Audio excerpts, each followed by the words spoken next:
Guys, and welcome to the last day of Rapid. Only Rapid. Blitz is coming tomorrow. So I think it's just all clear. We're gonna analyze 4 games played by none other than Magnus Carlsen. And of course, by looking at the title of this video, you already know that he became the World Rapid Chess Champion. Not a surprise, he was the first seed, and let's see what happened in the final day. So, first game was playing against Alexei Sarana. We got to the following position. Again, equal, but it's Magnus. And Magnus can win pretty much anything. So let's see what happens. So in this game, he played pretty solid. So rook d8, bishop c6, queen c6, and now e5, chasing the knight back. Knight d7, d4, taking the center. Now bishop is terrible, f4 is coming, or yes, bishop g5 with bishop e7 idea, rook e8, knight f3, protecting the pawn. Now a5, trying to open up the queen side, knight e4 attacking the bishop, and now Magnus goes for king c1. The idea is to play bishop h6. So knight takes, queen takes, and now b takes a5, rook a5, a6, e6, king c7, rook a3, and now finally plays b4. So cementing c5 square for the knight, knight b3, knight c5, and trying to potentially get this a6 weakness. So rook b6, rook a5 attacking the opponent d5, and also potentially going rook c5. Queen d6, rook goes to e1, rook b7, knight b3, f5, king d3, rook c7, and finally rook takes d5, and knight jumps to c5. And from now on, there was no real chance for Alexei Sarana. And after a5, knight d7, rook c3, knight b6, he basically lost the game. I'm not sure. Rook c3 seemed like, an easy blunder because he's basically playing down the rook. There is no chance, and Magnus wins the first game of the day. And then, the dish that people have been waiting for. Magnus Carlsen is playing Hans Niemann with white pieces. It was huge. I came to the playing hall around that time when they started playing, so I saw that Magnus came to the hall. He shook hands with Hans before the game, actually showing some respect. He came early, not late, like he usually does. And we got the following position from Italian game, very interesting one. So bishop g5 is practically a tough move to play against, and Shagar Shah was mentioning it.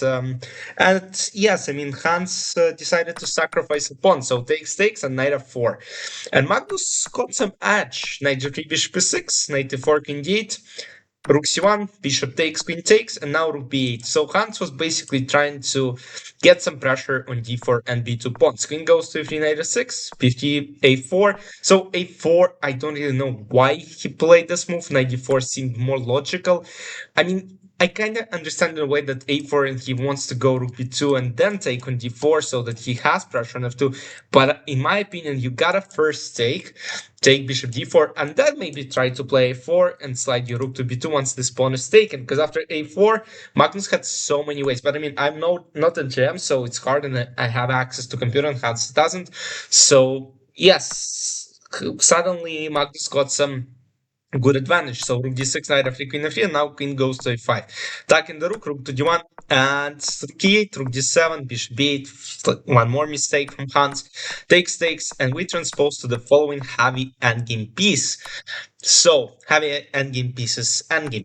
So, rook d3. And this position turns out to be completely lost for Hans Niemann, and Magnus demonstrated a great technique. Absolutely insane. King b5, pawn pushes, pawn pushes, pawn pushes, and he now finally builds a bridge. And after rook c2, king b5, rook b2, it looks like you gotta go back or back, but no, we have rook on b4, on f4, it goes to b4, and Magnus wins the game. In round number 12, Magnus was playing against 14-year-old kid. Kids are getting dangerous. Those kids, it's not fun anymore. As Magnus said in the press conference after the event concluded, it's the best 14-year-old the world has ever seen. And I totally agree with him, because I don't think anyone was close to that level at 14 years old. Wei Yi became 2,700 at the age of, I believe, 16 or 15, maybe close to 16. Yagiskan Erdogmus has a chance to overcome that record. He's now 14 years old. He's 2658 rated player in classical chess, meaning he's only 42 rating points away from being 2700, being in the elite of chess.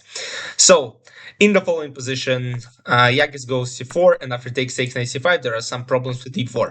And Magnus, I mean, he didn't let his young opponent escape takes. It looks like, okay, it's all equal, but Magnus has very good knights. There are a lot of weak squares, so and he played just a really perfect game. King g7, knight e4. So Yagis also decided to sacrifice. He should have played rook b4 or after in position holds, but after queen c1, knight e4, Magnus takes the pawn, and Yagis unfortunately didn't really stand a chance from now on. King h6, king c4, rook a2, takes, rook goes to d2, and now pawn simply promotes, rook d7, rook d1, d6, and after king g5, Yagis admitted his loss. And Magnus was a clear point up before the last round, meaning that if he draws in the last round, he wins the whole event, because Vlad Artemiev and Hans were down 1 point. They were at 9, and Magnus was at 10. So there was a very huge chance that Magnus can just make a draw against Anish Giri in the final round and become a champion.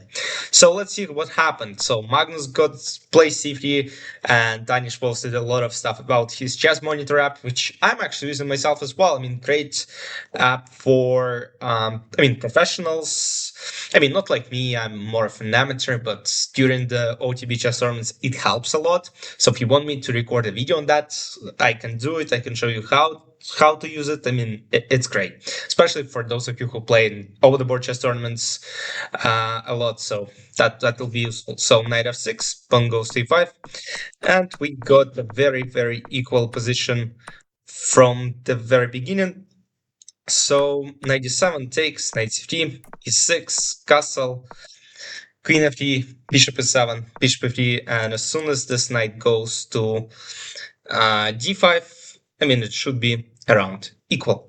So we got bishop c6, queen c6, takes 6, rook c1, trying to put pressure on c6, rook c2, king d7, rook c1, rook c8, king f1, a5, trying to play f4, maybe a3, creates more weaknesses. b3 is played just to disallow this option. Bishop a3 attacking the rook goes to d1, bishop d4, knight e4, knight d5. And after bishop d2, they agreed to a draw, and Magnus became a champion. As far as standings go, Magnus first, Vlad Artemiev second, Arjun third, and Hans only fourth. He's tied for the second, but due to the worst tie breaks, he's number 4. He also posted on Twitter that he thinks that there should be tie breaks to determine the medal.